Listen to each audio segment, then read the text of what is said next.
8 hours, Abu Dhabi sun, a brand new championship, and me making my debut with one of the most established endurance karting teams in the UAE. No pressure, right? This is the story of round 1 of the Al Forsan Endurance Karting Championship. And when Orican reached out to me to join their team, I didn't think twice. Now, if you don't know Orican, they're a seriously established endurance karting team in the UAE. These guys don't mess around. So the fact that they put their trust in me for their debut championship meant everything. And I wasn't going to let them down.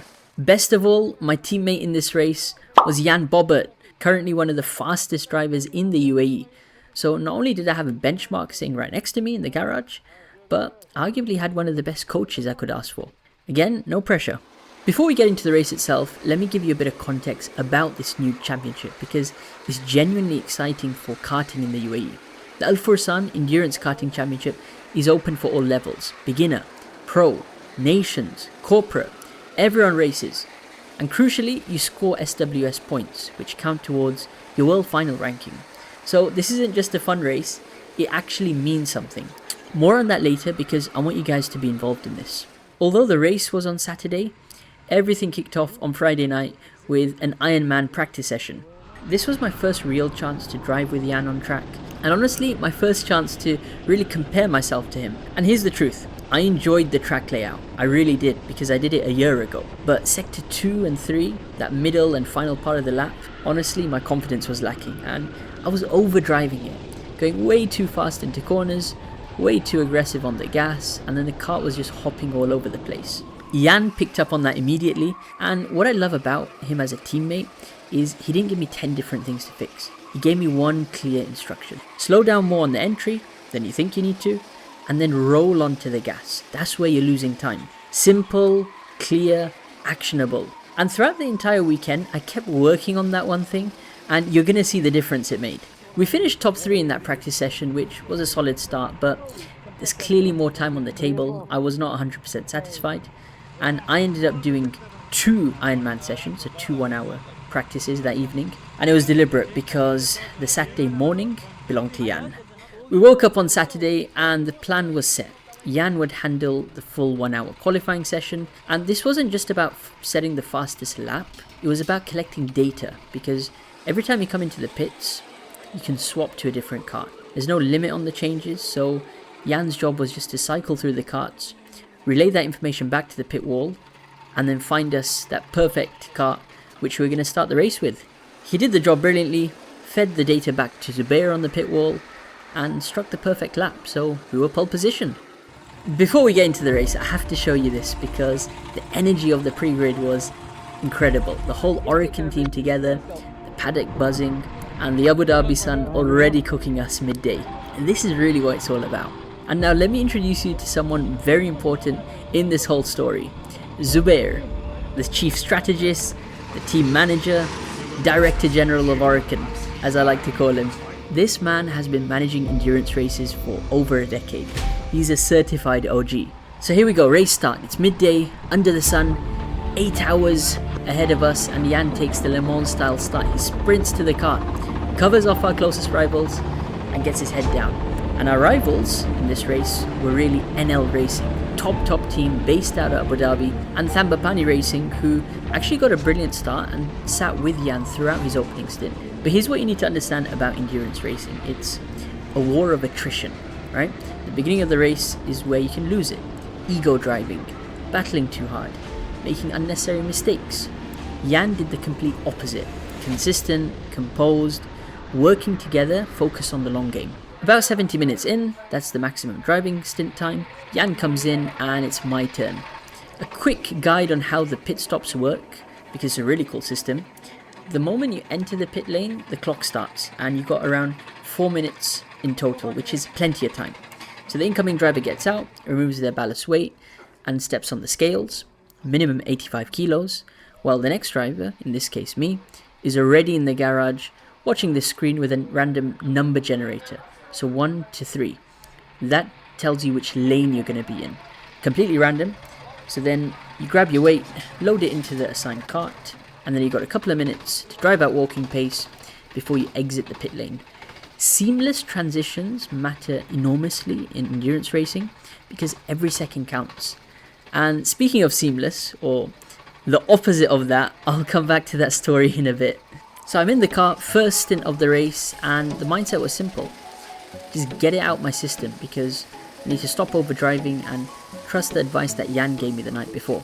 It's hot, it's past midday in Abu Dhabi, but the less I forced it, the more consistent I became. And I had two things keeping me locked in throughout. First, my Racebox telemetry device, mounted with Car Sketch karting mount, genuinely essential kit. Live lap times, live delta, every single lap. It's literally like having an onboard coach telling you exactly where you're gaining and losing time. And second, I had Zubair on the radio. And what I love about Zubair is that he doesn't bark military instructions at you. He picks up on small things and gives you important call-outs when you need them, and somehow turns it into inside jokes. So you're in a flow state, he's keeping you sharp, and that's the perfect balance for a long stint. By hour 2, we had a really strong rhythm going, me and Jan alternating, both driving consistently, and we're beginning to extend our lead. That was beautiful, beautiful. Good It was fantastic. Yeah. A little bit inconsistent, but that's just me being skeptical. No, I won't. Beautiful. Cool down. We did amazing in your stint. We gained so much lap time. We've added so much safety net for us in case our luck goes bad. It's mid-race now, and this is where Zubair's strategy really started to show its true value. Jan had been cycling through karts, hitting a bad one, burning it early, coming back in to rotate it. And here's the thing in this championship. You have a minimum number of pit stops you need to complete anyway. So if you find yourself in a bad car, you're not wasting a stop by coming in early, you're just being smart about it. Burn the car, rotate, and eventually find the rocket. That discipline of not panicking, not ego driving, and trusting the system, that's what was quietly building us up a 2-lap lead over the field. Right, so that story I mentioned earlier, there's a moment in this race that, I'm going to be honest with you, almost cost me my seat with Oracle permanently. So here's what happened. We're about halfway through the race, Jan's out on track, I've got my stint coming up, and you need to be ready within 20 minutes of your expected pit time. That's Oracle's rule. Suited up, ready in the garage. I wasn't in the garage. I went over to the next building to grab some food, and I didn't tell anyone. And of all the days, I bump into a longtime friend whose son I used to coach back when he was in micro. We got chatting, like proper catch up, and suddenly my phone is buzzing, and I'm like, shoot, I'm in trouble. The team were wondering where I was. And by the way, Jan's been notified over the radio that I might be late, so he's fuming. I sprint back, zip up my race suit. How much time did we lose? How much time did you lose? Yeah. You need to take that out of your head. Focus on what's ahead. If you think about this in your stint, you're gonna be slower. Yeah. We trust you, just drive. And then head over to Zubair. To his absolute credit, just looks at me, stays completely calm, and sends me out motivated because they'd pitted me into a really good kart. And I drove. Honestly, one of my best stints of the entire weekend. Sometimes you just have to channel the chaos.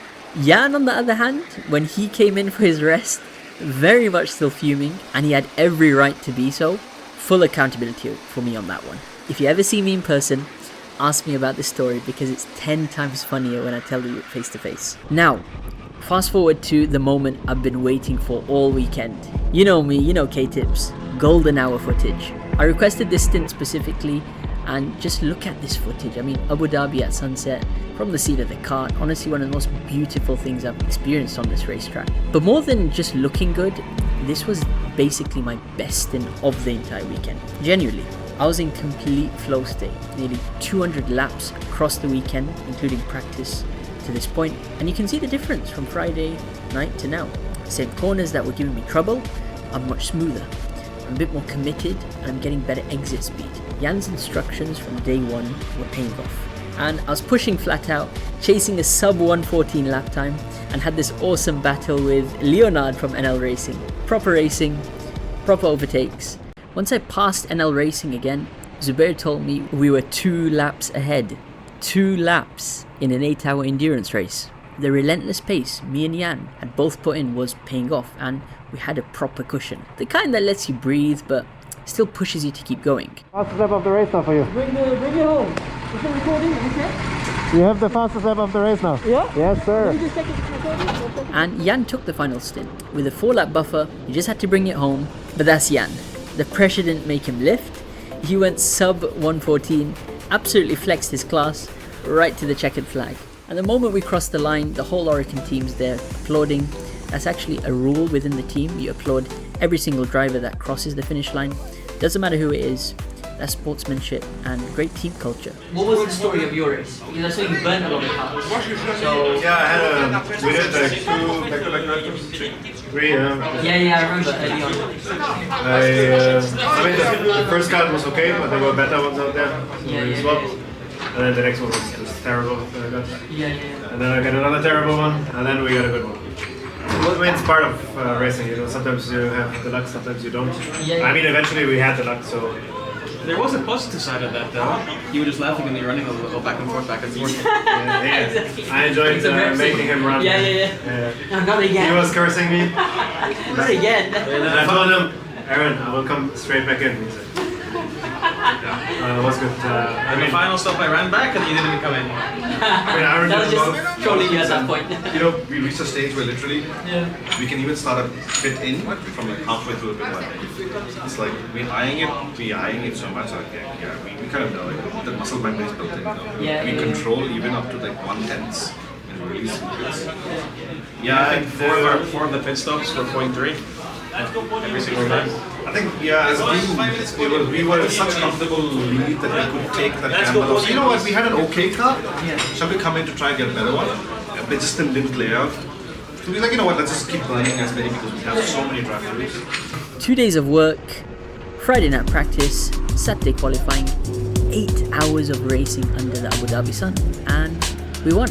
But honestly, the result is a cherry on the top. The actual reward is everything you just watched. The highs, the near disasters, the flow state at golden hour, Jan dragging the cart home, Zubair cooking on the pit wall. That's the journey, and that's why we do this.